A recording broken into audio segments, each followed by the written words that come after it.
After a long period of service आपको pensionary award दिया जाता है और आपका पेंशन मिलता है बैंक से। Recently government of India PCDA pension Allahabad एक लेटर इश्यू किया जो कि एजीएम और सीपीपीसी ऑफ एसबीआई को दिया गया, जिसके तहत बोला गया कि bank will stop pension disbursement with in a few days. तो जानते हैं, देखते हैं क्या है, बैंक क्यों पेंशन स्टॉप कर रहे हैं, और अगर बैंक स्टॉप कर रहे हैं पेंशन पेमेंट तो आपका पेंशन कहां से मिलेगा, कैसे मिलेगा, ये सारे प्रोसीजर को देखते हैं। और वीडियो का मेन पॉइंट में जाने से पहले आपसे रिक्वेस्ट है कि आप इस चैनल को अगर सब्सक्राइब नहीं किया तो जरूर सब्सक्राइब करें ताकि अपडेटेड इंफॉर्मेशन सबसे पहले आपको मिले। As per present system of pension disbursement आपका पेंशन बैंक से मिलता है। तो अभी जो गाइडलाइंस इशू किया गया पीसीडीए पेंशन इलाहाबाद से, जो कि ऑल सीपीपीसी का एजीएम को दिया गया 29 अप्रैल 2020 को, तो इसमें क्या है, ये बोला गया है कि एक न्यू सिस्टम चालू हो रहा है जिसका नाम है स्पॉट्स। ये स्पॉट्स एक प्रोजेक्ट है जिसे आपका पेंशन सैंक्शन से लेकर के रिवीजन, आपका पेंशन डिस्बर्समेंट, ये सारी जो चीजें हैं, जो स्टेजेस है, वो एक यूनिफाइड प्लेटफॉर्म है जिसका द्वारा आपका पेंशन डिस्बर्समेंट होगा। तो अभी पीसीडीए पेंशन ये जो स्पॉट्स प्रोजेक्ट को इम्प्लीमेंट कर रहे हैं, ये एक यूनिफाइड स्टेजेस है।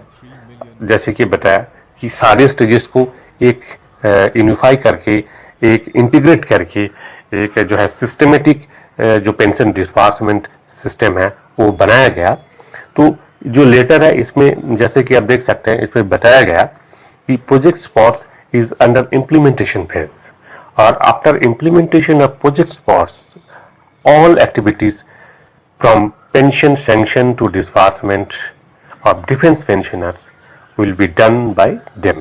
और आपका बैंक जो है आपका पेंशन डिसबर्स नहीं करेंगे। ये जो एक्शन है ये फेज्ड मैनर में किया जाएगा, यानी कि डिफरेंट फेज में होगा।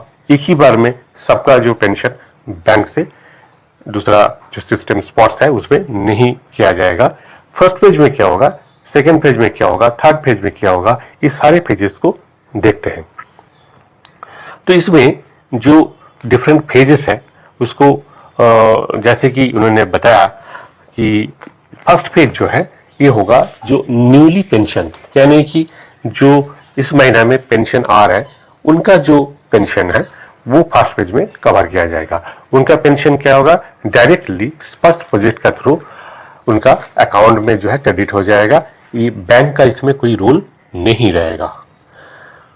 पीसीडीए पेंशन जो स्पर्श प्रोजेक्ट जो अपनाया, इस प्रोजेक्ट का जो इम्प्लीमेंटेशन है उसका कुछ मेथोडोलॉजी उन्होंने बताया।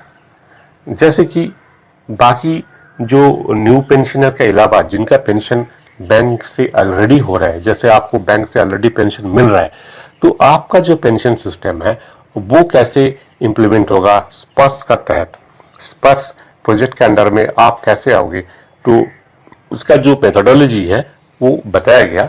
तो बैंक ने सजेस्ट किया दो डिफरेंट मेथोडोलॉजी। इनमें से पीसीडीए का जो सजेस्टेड मेथोडोलॉजी है, इनमें से कोई मेथड, कोई किसी एक मेथड को बैंक अपना सकते हैं। तो आप देखते हैं वो मेथड्स क्या है।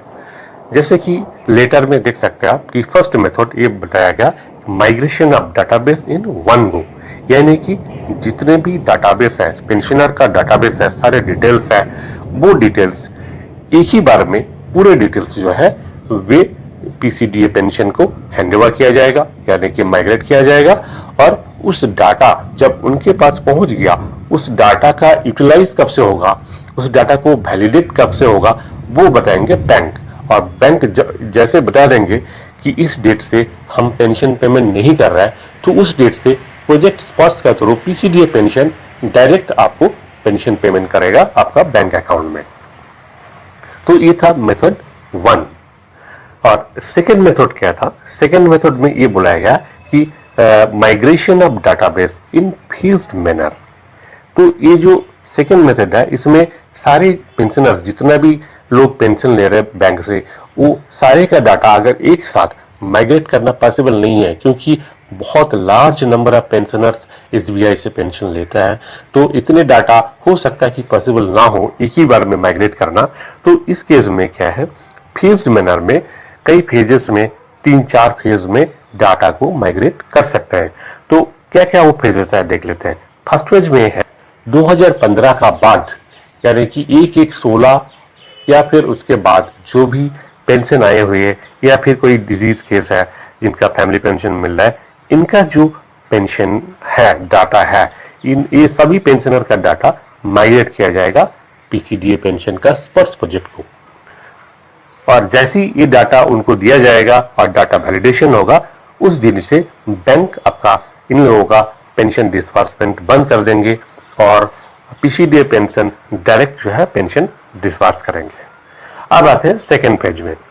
सेकेंड फेज में जैसे सजेस्ट किया गया कि pre 2016 case where 7 CPC revision has been carried out, यानी कि वो सारे पेंशनर्स जो 1/1/16 से पहले पेंशन आए हुए हैं और जिनका पेंशन केस 7 सीपीसी का रिवीजन कवर हो चुका है, यानी कि आपको 7th पे कमीशन का पेंशनरी रिवीजन का जो बेनिफिट है वो मिल चुका है, ऐसे जो पेंशनर है उनके जो डाटा है वो माइग्रेट किया जाएगा स्पर्श प्रोजेक्ट के थ्रू। और जैसे पहले बताया गया कि डाटा वैलिडेशन होगा, यानी कि जिस दिन से बैंक पेंशन पेमेंट बंद कर देंगे उस दिन से ये पेंशन पेमेंट जो है पीसीडीए पेंशन स्पर्श प्रोजेक्ट के थ्रू करना शुरू करेंगे। थर्ड फेज में रिमेनिंग केसेस जो भी है आफ्टर इम्प्लीमेंटेशन ऑफ 7 सीपीसी वो सारे कवर होगा थर्ड फेज में। और फोर्थ फेज में है नॉन एक्टिव केसेस, जहां पे पेंशन स्टॉप हो चुका है बट उनका पेंशनरी अकाउंट बैंक में है, वो केसेस कवर होंगे थर्ड फेज में। तो अब बैंक ने जैसे रिक्वेस्ट किया कि ये जो सजेस्टेड मेथोडोलॉजी है, ये मेथोडोलॉजी कितना फीजिबल है, कौन सा मेथोडोलॉजी अपनाएंगे बैंक, ये चीज जो है बैंक ने बताना है पीसीडीए पेंशन को। इसके लिए जो है पीसीडीए पेंशन ने रिक्वेस्ट किया बैंक का सीपीपीसी को। So the procedure for pension disbursement is going to be more simplified. जैसे कि आपने देखा है जो पेंशन प्रोसीजर होगा ये सिंप्लीफाइड होगा। तो ये जो सिंप्लीफाइड स्पर्श जो प्रोजेक्ट है वो क्या है, एक बार देख लेते हैं। Sparsh, System of Pension Administration Raksha, is a visionary plan for Indian Armed Forces, brought to service through a simple attribute of touch. Existing legacy system of pension was handled through distributed data repositories, thus lacking in single source of truth. There were multiple standalone applications developed in incremental need basis, while there was inadequate grievance redressal mechanism for pensioners. To obviate the above shortcomings, Ministry of Defence announced the program to develop a centralized application that would integrate and automate the pension life cycle process from initiation to sanction till disbursement with a single app touching 3 million lives. This aims to be a one-stop portal for pensioner information and dissemination, enhancing service delivery to the pensioners and reducing the scope for grievances.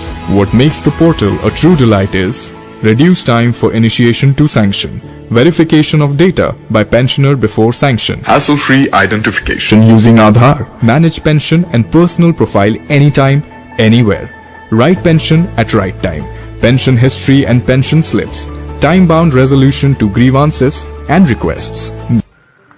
So friends, आपने देखा होगा स्पर्श क्या है, कैसे वो काम करेगा, कैसे वेरीफाई होगा डाटा, कैसे हमारा पेंशन सैंक्शन से लेकर पेंशन रिवीजन और कोई ग्रीवेंस रिड्रेसल होगा कैसे, वो सारी चीजें आपने देखे हैं। और hope this information is useful enough for you. आपको और ज्यादा अगर जानकारी चाहिए तो आप कमेंट बॉक्स में कमेंट कीजिए।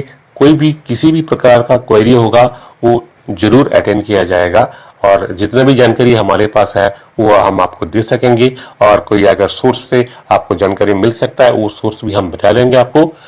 तो अपडेटेड सर्विसमैन का वेलफेयर रिलेटेड कोई भी न्यूज होगा आप सबसे पहले मिल पाएंगे आपको। और इसके लिए आप हमारे चैनल को जरूर सब्सक्राइब कीजिए। Thank you.